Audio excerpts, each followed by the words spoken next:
lives if we don't understand the whole counsel of God. Acts chapter 20, verse 27, and we can't grasp how the Scriptures fit together if we lack clarity about the covenants God made with His people. If we have a nuanced understanding of covenants, we will gain clarity as to how the Old and New Testaments relate to each other. Such an endeavor is necessary, since God didn't limit Himself to one covenant, for we find in the Scriptures a covenant with Noah, a covenant with Abraham, a covenant with Israel, a covenant with David, and a new covenant. And many think God also made a covenant with Adam. To understand the Scriptures well, we need to understand how these covenants are interrelated, and we need to see how they advance the story of God's kingdom in the Scriptures.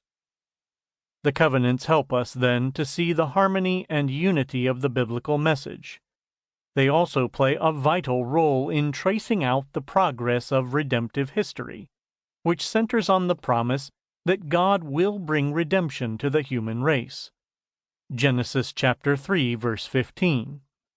Understanding the covenants is also essential for understanding the sacraments of baptism and the Eucharist. Both of these signs are covenantal in nature and must be apprehended in that context. Definition of covenant. Before launching into the study, we need to ask other vital questions. What is a covenant?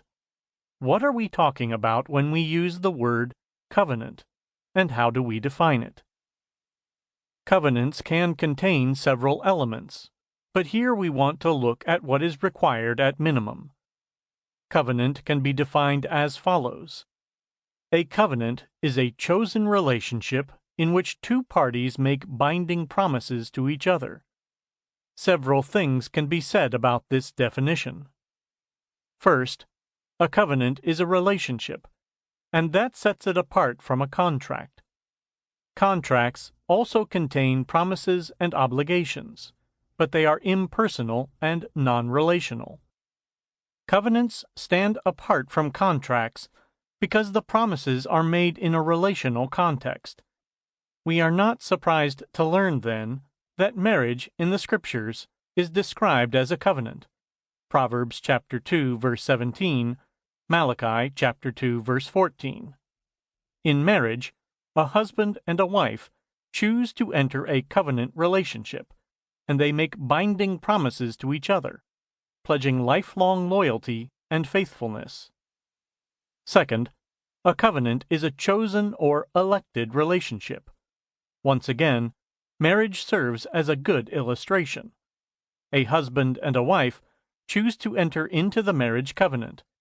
By way of contrast, children and parents don't enter into a covenant with one another, for they are already bound together by their natural relationship, by their family bond.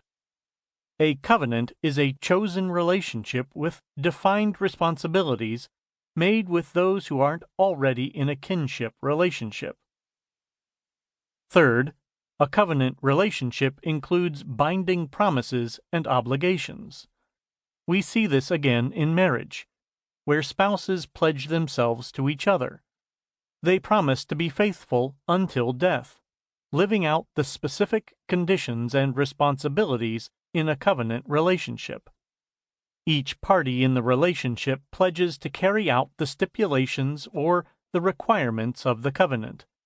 Covenants, in other words, are mutual.